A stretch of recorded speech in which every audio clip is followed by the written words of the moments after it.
வணக்கம். வாழ்க வளமுடன், வாழ்க வையகம்.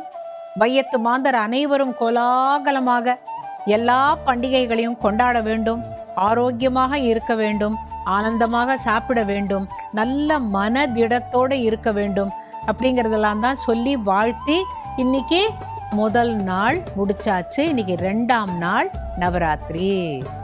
அதை கொண்டாட போகிறோம். எப்படி கொண்டாட போகிறோம்? சில பேர் கேட்கலாம், வை நவராத்திரி, வை நாட் நவ டேஸ்? குழந்தைங்கள்லாம் கேட்குறாங்க, 9 ராத்திரி எதுக்கு, 9 பகல் கொண்டாடினா என்ன? அவங்க கேட்கலாம், மற்ற பண்டிகையெல்லாம் பகலில் கொண்டாடுறோமே, ஏன் இந்த நவராத்திரி சாயங்காலம் விளக்கு வச்சதுக்கு அப்புறம் தான் கொண்டாட்டம்லாம் ஏன் அப்படின்னு கேட்டாக்க, ஒரு போர் நடக்குது. போர் வீரர்கள், அந்த காலத்தில் போர் தர்மம்னு ஒன்று உண்டு. எந்த நேரத்துலையும் அடிச்சிட மாட்டாங்க. அந்த சூரிய அஸ்தமனம் ஆன பிறகு ஒரு சங்கு ஒலிக்கும். அந்த பம்னு நீட்டி ஒரு சங்கு 3 முறை ஒலித்தால் போர் நிறுத்தம். அன்னைக்கு அவ்வளவுதான். அடுத்த நாளைக்கு வந்து தான் பாக்கி சண்டையை போடணும். அப்படிங்கிற பொழுது எல்லாரும் அவங்கவுங்க என்ன பண்ணுவாங்க, தன்னுடைய ஆயுதங்கள் எல்லாம் ஒரு இடத்துல வச்சுட்டு கூடாரத்துக்கு போய் அன்னன்னைக்கு பட்ட காயத்துக்கெல்லாம் தொடச்சி மருந்து போட்டு சாப்பிட்டுட்டு அப்படி கொஞ்சம் உட்கார்ந்துருக்கிற பொழுது, இதுக்குன்னே அவங்கள உற்சாகப்படுத்துறதுக்காக யார் தலைவனோ அவனை பற்றி பாடி ஆடி கதைகள் சொல்லி அவங்கள உற்சாகப்படுத்துவாங்களாம். அப்போ என்ன பண்ணுவான், இந்த வலியெல்லாம் மறந்துட்டு அந்த தலைவனுக்காக அடுத்த நாளைக்கு இன்னும் உத்வேகத்தோட போரிடணும் அப்படின்னு நினைப்பாங்கல்ல. இது அந்த காலத்தில் படைகள் தங்கியிருந்த கூடாரங்களில் நடக்கும். இது அரசனை பற்றி நான் சொல்கிறது. ஆனால் இப்போ யாருக்கும் யாருக்கும் போர் நடந்தது அப்படின்னு ஒரு கேள்வி வரும்ல. நடந்தது. பல அசுரர்கள் உண்டானார்கள். தேவியானவள் பலவித ரூபங்கள் எடுத்து இந்த 9 நாளும் ஒரு வகையான ராட்சசர்களை வீழ்த்தினாள் அப்படிங்கிறது தான் கதை. இது தேவி மகாத்மியத்தில் 5வது ஸ்கந்தத்தில் என்ன சொல்லப்பட்டிருக்குன்னு கேட்டாக்க, முதல்ல மது கைட்டபர், சரி, அப்புறம் அதுக்கு அடுத்தாப்புல ஒரு சும்ப நிசும்பர்கள், சண்ட முண்டர்கள், ரத்த பீஜன், இப்படி பாருங்க எவ்வளவு ராட்சசன் வரான்னுட்டு. கடைசியில் இந்த சண்ட முண்டன், ரத்த பீஜன், தூம்ர லோச்சனன் இவங்க எல்லாரையும் அழிச்சிட்டு சும்ப நிசும்பர்களையும் அழித்து ஜெயிக்கிறாள். இதுக்கு முன்னால முதல்ல அவன் மகிஷன் அப்படிங்கிறவனை அழித்தாள். அப்போ மகிஷாசுர மர்தினி.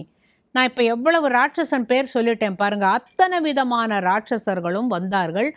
ஒருத்தர் வந்தா இன்னொருத்தன் போனான், இன்னொருத்தன் போனா இன்னொருத்தன் வந்தான். இப்படியே வர வர வர வர தேவியும் சளைக்காமல் வேறு வேறு உருவங்களை எடுத்து வதைத்தாள். முதல்ல நான் என்ன சொன்னேன், மது கைட்டபர் அப்படின்னு 2 பேரை வதைத்தார்கள். சரி, இந்த கதையெல்லாம் நான் உங்களுக்கு சொல்றதுக்கு காரணம் யாரு அப்படின்னு கேட்டா, சுமேதஸ் அப்படின்னு ஒரு ரிஷி. அவர் யாருக்கு இந்த கதையை சொன்னாரோ அதை நான் அந்த தேவி மகாத்மியத்திலிருந்து எடுத்து எனக்கு தெரிந்த அளவில் உங்களுக்கு சொல்லிட்டு இருக்கேன். இந்த கதை எப்பொழுதுமே நம்ம நாட்டில் பார்த்தீங்கன்னா ஒரு பூஜைக்கும் ஒரு கதை இருக்கும். அந்த கதையை சொல்கிற போது தான் இதோட சிக்னிஃபிகன்ஸ்னு சொல்லுவாங்களே இங்கிலீஷில், அந்த சிக்னிஃபிகன்ஸ் என்னங்கிறது அடுத்த தலைமுறைக்கு நீங்கள் சொல்லணும் அப்படிங்கிறதுக்காக தான் நான் ஒரு தரமும் இதை அழுத்தி சொல்கிறதுக்கு காரணம், நீங்கள் கொலு வச்சு 4 பேருக்கு வெத்தலை பாக்கு கொடுத்தா போராது. குழந்தைகளை இதில் இன்வால்வ் பண்ணி ஏன் வைக்கிறோம், எதுக்கு வைக்கிறோம், எந்த தேவி எந்த ராட்சசனை அழிச்சா அப்படிங்கிறதெல்லாம் நீங்கள் தெரிஞ்சுக்கணும், சொல்லணும். சுரதன் அப்படின்னு ஒரு ராஜா, அவனுடைய நாட்டை ரொம்ப அழகாக ஆண்டுண்டு வந்தான். சங்கை இல்லாமலே ஆண்டு வந்தான்னு ஒரு பாட்டு வரும். சூரத்தன் என்றொரு அரசன் நன்றாய் சங்கை இல்லாமல் ஆண்டு வந்தான் அப்படின்னு அவங்க பாட்டு பாடுவாங்க லலிதாம்பாள் சோபனத்தில். இந்த சுரதனை பகைவர்கள்லாம் என்ன பண்ணுறாங்க, நாட்டை கைப்பற்றி கொண்டு அவனை காட்டுக்கு விரட்டிடுறாங்க. அவன் பயந்துடுறான், உயிருக்கு பயந்து காட்டுக்கு போகிறான். அங்கே போய், என்னுடைய நிலைமை பார்த்தியா, ஒரு காலத்தில் நான் ராஜாவாக இருந்தேன், இன்னைக்கு பாரு, தேசம் கிடையாது, மனைவி கிடையாது, பிள்ளைகள் கிடையாது, எதுவுமே கிடையாது, எனக்கு ராஜ்யம் எல்லாவற்றையும் இழந்து நான் இப்படி காட்டில் திரிஞ்சுட்டு இருக்கேன் அப்படின்னு பொழுது அங்கே பார்க்குறான். அங்கே இன்னொரு ஆள் உட்காந்துருக்கான். அவன் என்னடான்னா கன்னத்தில் கை வச்சுண்டு ஒரே சோகமாக உட்காந்துருக்கான். ராஜா சொல்கிறான், ஐயா நீங்கள் யார் அப்படின்னு கேட்டபோது, என் பேர் சமாதின்னு பேர், நான் ஒரு வைஷ்யன், நல்ல வியாபாரி. ஆனால் இந்த காசு பணம் விஷயத்தில் என் மனைவியும் என் குழந்தைகளும் என்னை அடித்து துரத்தி விட்டார்கள். 2 பேருக்கும் நிலைமை ஒன்று தான். இவனுக்கு ராஜ்யம் போச்சு, இவனுக்கு வீடே போச்சு. மனைவி குழந்தைகள் எல்லாரும் பொருள் எல்லாத்தையும் எடுத்துட்டு நான் எனக்கு சரியாக வியாபாரம் பண்ண தெரியலன்னு சொல்லிட்டு என் பசங்கள்லாம் என்னை விரட்டிட்டாங்க. அதனால நான் இந்த காட்டுக்கு வந்திருக்கேன் அப்படின்னு பொழுது, நீ அதை இழந்திருக்க, நான் இதை இழந்திருக்கேன். 2 பேரும் ஒருத்தருக்கு ஒருத்தர் சோகமாக பேசிக்கிட்டு, அப்போ நமக்கு வழி என்ன அப்படிங்கிற பொழுது அங்கே ஒரு ஆசிரமம் தெரிகிறது. 2 பேரும் அங்கே போனால் சுமேதஸ் அப்படிங்கிற ஒரு ரிஷி என்ன சொல்கிறார், வாங்கப்பா உட்காருங்க, எதையானு சாப்பிடுங்கன்னு சொல்லி சாப்பிட கொடுத்துட்டு அந்த ரிஷி சொல்கிறார், என்ன வேணும் உங்களுக்குன்ன பொழுது, நான் ராஜ்யத்தை இழந்துட்டேன், எனக்கு திருப்பி ராஜ்யம் வேணுங்கிறான். இவன் என்ன சொல்கிறான், சமாதி என்ன சொல்கிறான், என்னுடைய நல்ல வியாபாரத்தை எனக்கு ஒன்றுமே தெரியலன்ட்டு என்னை காட்டுக்கு விரட்டிட்டாங்க என்னுடைய மனைவியும் பிள்ளைகளும். எனக்கு திருப்பி வேலை கிடைச்சா சரி, என்னோடய வியாபாரம் கிடைச்சா சரி, இல்லைன்னாக்க மீண்டும் பிறவி இல்லாத நிலைமை தான் எனக்கு வேணும். அவன் கொஞ்சம் மெச்சூர்டாக பேசுகிறான். அப்போ அந்த ரிஷி சொல்கிறார், மக்களே நல்ல நேரத்தில் நீங்கள் வந்திருக்கேள், உட்காருங்க 2 பேரும், உங்களுக்கு நான் கதை சொல்லுகிறேன். யாரை பற்றி கதைனாக்க, எவள் ஒருத்தி ஒரே பராசக்தியானவள் பல ரூபங்கள் எடுத்து பல அசுரர்களை மாய்த்து தீமையை அழித்து நன்மையை நிறுவினாளோ அவளை பற்றிய கதை. It is good over evil. இவ்வளவுதான். உங்கள் குழந்தைகள் இப்போல்லாம் இங்கிலீஷில் சொன்னால் புரியணும்ல. என்ன, வாட் இஸ் த தாத்பரியம் of Navaratri? Good over evil. இந்த குட் எப்படி ஈவில் எல்லாம் அழிச்சது அப்படிங்கிறத நீங்கள் தெரிஞ்சுட்டா போகிறோம். முதல்ல நான் சொல்ல வேண்டியது மகேஸ்வரி பாலா அப்படிங்கிறவளை பற்றி. இந்த மகேஸ்வரி பாலா யார் சொல்கிறேன் அப்படின்ட்டு, பார்க்கடலில் சேஷசயனத்தில் மகாவிஷ்ணு நித்திரை செய்து கொண்டிருந்தார். அவர் நித்திரைன்னா நீங்களும் நானும் தூங்குறாப்புல இல்லை, அது யோக நித்திரை. யோக மாயை என்பவள் அவரை அப்படியே ஆட்கொண்டிருப்பாள், அவர் அப்படியே படுத்துருப்பார். அது ஒரு ஆழ்ந்த யோக நித்திரை. அந்த நேரத்தில் அவருடைய காதுகளிலிருந்து மது கைட்டபன் அப்படின்னு 2 அசுரர்கள் உண்டானார்கள். அவங்க பார்த்துட்டு, என்னப்பா இங்கே எல்லாம் ஒரே ஜலமயமாக இருக்குன்னு சொல்லிட்டு அப்படி மேலே பார்க்குறாங்க. மகாவிஷ்ணுவுடைய நாபி கமலத்திலிருந்து இப்படி கொடி போய் மேலே ஒரு தாமரை, அந்த தாமரையில் நான்முகனாகிய பிரம்மா உட்காந்துருக்கார். பார்த்தாங்க 2 பேரும். அவன் யார், அவனை பிடி, அடிக்கலாம் வா அப்படின்னு சொல்லிட்டு அவரை பிடிக்க போகும்போது அவர் தாமரை மலரிலிருந்து ஓடி வந்து மகாவிஷ்ணுக்கிட்ட, என்னை காப்பாத்துங்களேன், உங்களுடைய காதுகளிலிருந்து உண்டானவர்கள், நீங்கள் யோக நித்திரை புரிந்த பொழுது காதிலிருந்து உண்டானவர் 2 பேர் என்னை அடிக்க வராங்க, என்னை துரத்தி துரத்தி அடிக்க வராங்க அப்படின்ன பொழுது அவர் ஆழ்ந்த நித்திரையில் இருக்கார், எழுந்துக்கலை. உடனே பிரம்மா அந்த யோக நித்ரா தேவியை ராத்திரி சூக்தம் என்ற ஒரு துதியை பாடி வேண்டுகிறார். அம்மா நித்ரா தேவியே, யோக நித்ரா, அவர் உடலை விட்டு வெளியில் வந்துடம்மா, அவர் முழிச்சுக்கணும் அப்படின்னு சொன்ன பொழுது அந்த ஸ்துதியில் நல்ல மகிழ்ந்து யோக நித்ரா தேவியான அந்த மகேஸ்வரி பாலா வெளியில் விடுகிறாள். அப்போ விஷ்ணு என்ன நடந்தது அப்படிங்கிற பொழுது பிரம்மா சொல்கிறார், சுவாமி நீங்கள் பாட்டு ஆழ்ந்த நிதிரையில் இருந்தீங்க, என்னை 2 அசுரர்கள் துரத்திட்டு வராங்க, அவங்க உங்களுடைய கர்ணங்களிலிருந்து வெளியில் வந்தவங்கன்னு உடனே பார்க்குறார். அந்த 2 பேரும் வராங்க. நீ பிரம்மாவை நீ கவலைப்படாதன்னு சொல்லிட்டு, என்னப்பா என்ன வேணும்னு கேட்ட பொழுது, நீ எங்களை கேட்க வேண்டாம், நான் உங்களுக்கு வரம் தரோம் அப்படிங்கிறாங்க. அதாவது அகம்பாவம் வரப்போது யார்கிட்ட என்ன பேசுகிறோங்கிறது நமக்கு தெரியாது. மகாவிஷ்ணு கேட்குறார், நான் மகாவிஷ்ணு, உனக்கு என்ன வேண்டும், என்ன வரம் வேண்டும்னு கேட்டால் அவன் என்ன சொல்கிறான், உங்ககிட்டேன்னு எங்களுக்கு வரமே வேண்டாம், நீ கேளு எங்கள்கிட்ட வரம் அப்படின்னு. அங்கே தான் நாக்கில் சனி அப்படிம்பாங்கல்ல, அந்த மாதிரி அவங்க 2 பேரையும் நிற்க வச்சு மகாவிஷ்ணு கேட்ட உடனே, மகாவிஷ்ணுவை நீ வரம் கேளுன்னு சொன்னதுனால எனக்கு உங்கள் இருவரையும் சம்ஹரிக்க வேண்டும்னு சொல்லிட்டார். தன் வாயை கொடுத்து அவங்களே மாட்டின்டாங்களா? என்ன சொல்லிட்டார், உங்கள் 2 பேரையும் வதம் பண்ணணும் அப்படின்னாக்கா, அட்டாடா வஞ்சிச்சுட்டாரே, நம்மளை வஞ்சகமாக பேசிவிட்டாரே அப்படின்னுட்டு. சரி, இங்கே ஒரே ஜலமாக இருக்கு, அது இல்லாத பிருத்திவியில் வைத்து எங்களை கொல்லுங்கள், ஜலமில்லாத இடத்தில். அவ்வளவுதான். மகாவிஷ்ணு விஸ்வரூப தரிசனம் எடுத்தால் இந்த பிரபஞ்சமே அவருடைய சரீரத்தில் இல்லையா? தண்ணி இல்லாத தன்னுடைய தொடை மீது வைத்து கொண்டு 2 பேரையும் சம்ஹரிக்கிறார். இவங்க 2 பேரையும் சம்ஹரிச்சதுனால இந்த பிருத்வி, அவருடைய தொடையாகிய பிருத்வி தான் மண்ணாக விளங்குகிறது, இந்த பூதலமாக விளங்குகிறது அப்படின்னு இதில் அந்த கதையில் வரும். ஆக மொத்தம் முதல்ல யார் அடிபட்டாங்கன்னாக்க மது, கைடப்பன் அப்படிங்கிற 2 ராட்சசர்களையும் மகாவிஷ்ணு சம்ஹாரம் பண்ணினார். சரி, அப்புறம் இந்த கதை மேலே எப்படி போகும் அப்படின்னு கேட்டால், அடுத்து வந்தான் மகிஷாசுரன்னு ஒருத்தன். இந்த மகிஷனுடைய பிறப்பை கேட்டால் ஆச்சரியப்படுவீர்கள். ஒரு ராஜா போய் என்ன சொல்கிறான், பிரம்மா கிட்ட தபஸ் இருக்கான். அந்த காலத்தில் இது எல்லாருமே தபஸ்னாக்கா கான்சன்ட்ரேட்டடாக வேண்டிக்கிறது, அதுக்கு உண்டான பலனை அந்த தெய்வம் கொடுத்துத்தான் ஆகணும். அவன் கேட்ட வரத்தை கொடுக்கறது தான் வழக்கம். சில சமயம் நீ அப்படி கேட்கக்கூடாதுப்பா, அது என்னால் கொடுக்க முடியாது, நீ அதுக்கு சிவனை கும்பிடணும்னு ஏதோ சொல்வார் வச்சுக்கோங்களேன். அப்போ பிரம்மாவை கேட்டுட்டு, எனக்கு யாராலும் அழிக்க முடியாத ஒரு மகன் வேண்டும். எப்படி கேட்குறான் பாருங்க, எனக்கு நித்தியத்துவம் வேணும்னு அவன் கேட்கல, எனக்கு யாராலும் அழிக்க முடியாதபடி ஒரு அசுரன், எனக்கு மகனாக பிறக்கணுங்கிறான் அந்த அசுர ராஜா.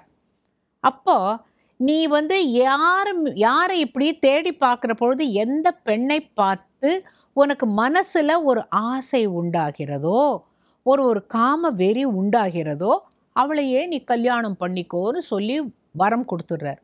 இந்த ராஜாவுக்கு பாருங்க, அப்படியே தேடுறான், ஏதான ஒரு பெண்ணு தன் கண்ணில் படமாட்டாளா, யார் மேலா தனக்கு காதல் வராதான்னு பார்க்குறான். ஒரு அழகான எருமை மாடு நிற்குது, அதுதான் அவன் நேரம்.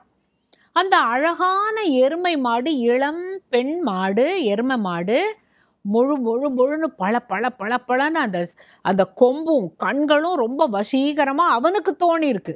எருமை மாட்டு மேலே காதலா அப்படின்னாக்கா அவன் நேரம். உடனே என்ன பண்ணுறான், தானும் ஒரு எருமையாகி அந்த எருமை மாட்டுக்கிட்ட போய், நான் உன்னை திருமணம் செய்து கொள்ள விரும்புகிறேன்னு அது எருமை பாஷையில் பேசியிருப்பான்னு நினைக்கிறேன். அவள் கருவுற்று இருக்கும் பொழுது இன்னொரு எருமை இவனை கொன்று விடுகிறது. அப்போ அந்த பெண் எருமை என்ன செய்கிறாள், நம்ம கருவுற்று இருக்கோம், எங்கேருந்தோ வந்தான் ஒருத்தன் நம்மளை பார்த்து ஆசைப்பட்டு கல்யாணம் பண்ணிட்டான், எனக்கு இனி இந்த வாழ்க்கை வேண்டான்னு தீயில தன்னை மாய்த்து கொள்ள போகும் பொழுது அவளுடைய உடலிலிருந்து ஒரு மகன் பிறக்கிறான். அவனுக்கு தலை எருமை, உடல் மனிதன். அம்மா எருமை, அப்பா ஒரு அசுர ராஜா. ஆக மொத்தம் 2ஐயும் சேர்த்து அவன் மகிஷ அசுரன். மகிஷம்னா எருமை மாடு. என்னங்க இது, நம்ம நாட்டில் மட்டும் கதை சொல்கிற போது 10 தலை உள்ள ஒருத்தன், 4 தலை உள்ள ஒருத்தர், தலை எருமையா உடம்பு மனுஷனான். ஆமாம், அவரே மத்ச அவதாரம், இந்த கூர்ம அவதாரம்லாம் எடுக்கும்போது விதவிதமான உருவத்தில் வரலையா மகாவிஷ்ணு? அதுபோல் இவனுக்கு தலை எருமை. இதுக்கு உள்ள அர்த்தம் என்ன தெரியுமா? இக்னரன்ஸ். மௌட்டிகம்னு பேர். மௌட்டிகம்னா ஒரு அறியாமை, அகம்பாவம். அதுதான் ஒரு எருமை. இப்போ நம்ம பேசுகிற போது சொல்ல மாட்டோம், அந்த பார் என்னை உசுப்பி விடாத, அப்புறம் நான் மனுஷனாக இருக்க மாட்டேன், ஏன்னா நீ இப்போ இது வரைக்கும் மனுஷனாக இருக்க, என் கோபம் வருகின்ற பொழுது நான் மனுஷனாக இருக்க மாட்டேன்னு நம்மளே மிரட்டுறோம். ஏதோ மிருகமாயிடுவோம்ல, கொலை வெறி வரும்னு சொல்கிறோம்ல, அந்த மாதிரி இவன் மகிஷனுக்கு அந்த அவனுடைய அம்மாவும் இறந்து போயிடுறா. ஆக மொத்தம் இவன் தாந்தோணியாக வளர்றான், தன்னை கட்டுப்படுத்துறதுக்கு யாரும் இல்லை. அப்பா கேட்ட வரம் பலிக்கிறது. எப்படி? யாராலும் அழிக்க முடியாதவன்கிற பொழுது தேவேந்திர லோகத்துக்கு போகிறான். தேவேந்திரனை பதவி எல்லாரையும் காலி பண்ண வச்சுட்டு அந்த லோகத்தை தன் கைவசப்படுத்திக்கிறான். பாதாள லோகம், பூலோகம் எல்லாத்தையும் தன் வசப்படுத்திக்கிட்டு தான் இஷ்டத்துக்கு தாந்தோணித்தனமாக அட்டகாசம் பண்ணின்னு இருக்கான். அப்போ தேவர்கள்லாம் ஓடி போய் பிரம்மா கிட்ட சொல்கிறாங்க, என்னப்பா நீங்கள் இப்படி ஒரு வரத்தை கொடுத்துட்டீங்களே. அவன் பாருங்க அட்டகாசம் பண்ணுறான், அவன் தீயில குதிச்ச போது அப்படியே போயிருக்கக்கூடாதோ, அவன் அழகாக பிறந்து எருமை தலையும் நல்ல காஜானுபாகுவாக இருக்கான், எங்களெல்லாம் விரட்டுன்னு விரட்டுறான், எனக்கு பதவி போச்சு, உனக்கு பதவி போச்சு, எல்லாரும் புலம்பி தள்ளின பொழுது அவங்க எல்லாருமா சேர்ந்து சிவன்கிட்டையும் மகாவிஷ்ணுக்கிட்டையும் வந்த பொழுது பரமேஸ்வரன் சொன்னாராம், ஒரு பெண்ணால் மட்டுமே அவனை அழிக்க முடியும். இந்த இடத்துல நாம் ஒரு விஷயத்தை தெரிஞ்சுக்கணும். மும்மூர்த்திகள் அவர்களால் முடியாததா? உண்மையிலேயே நம்மளுடைய வாழ்க்கை தத்துவம் பார்த்தீங்கன்னா, ஒரு பொம்பளை சரியில்லைன்னா அந்த குடும்பம் சரிப்பட்டு வராது. அவளால் மட்டுமே நங்கூரத்தை போல் நின்று நல்லது கெட்டது தீயது நல்லது இது எல்லாத்தையும் பகுத்து ஆராய்ந்து அந்த குடும்பத்தை அழகாக கொண்டு வரக்கூடியவ குடும்ப தலைவி.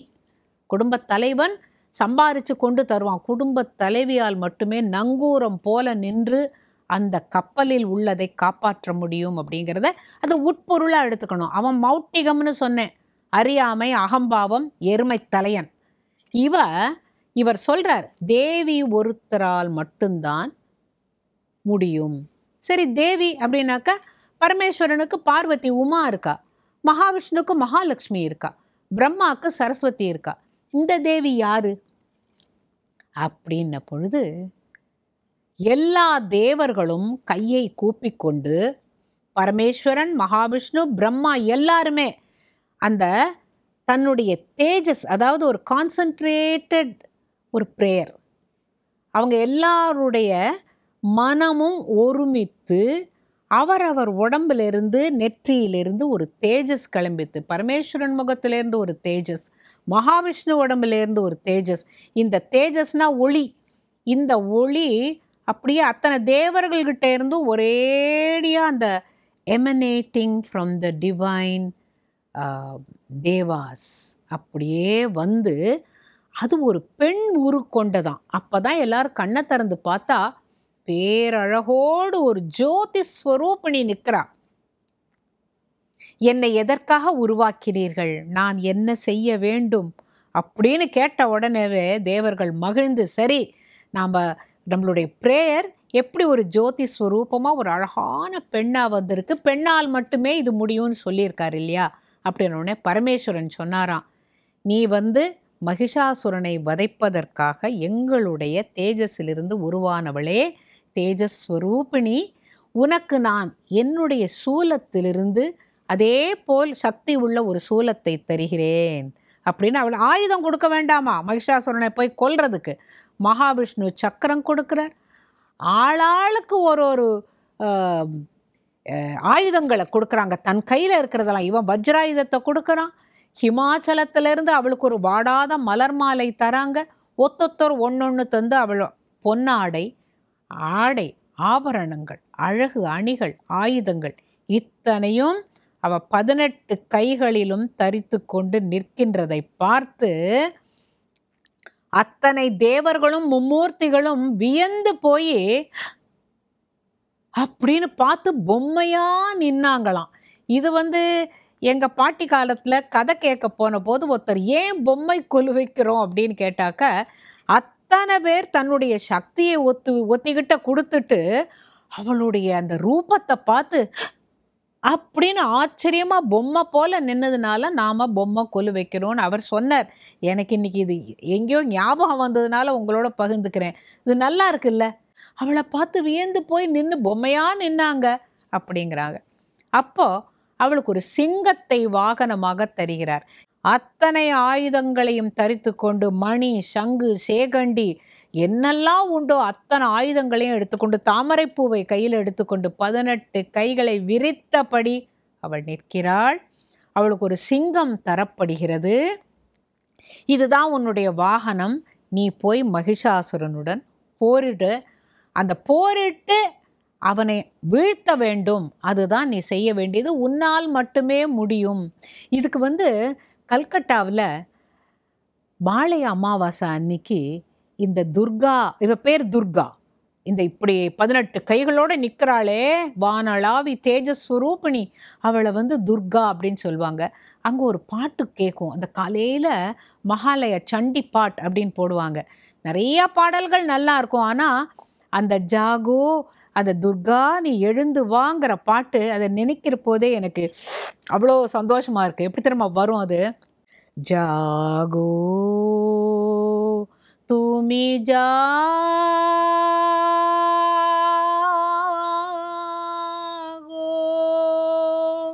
जागो दुर्गा जागो दश प्रहरण धारिणी अभय शक्ति बल प्रदायिनी तुम्ही जागो प्रणमी वरदाय जराय तुला बहुबलधारिणी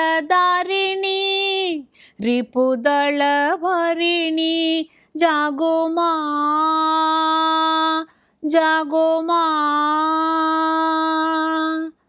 चंडिका शंकरी जागो जागो माँ जागो असुरा विनाशिनी तुम्ही जागो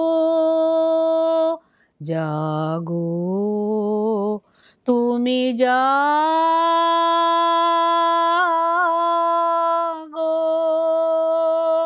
जागो दुर्गा जागो दुर्गा.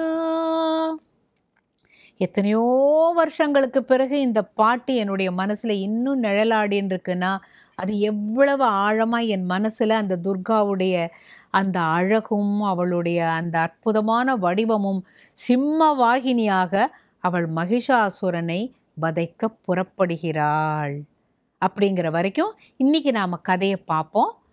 மீதியை நாளைக்கு சொல்கிறேன்.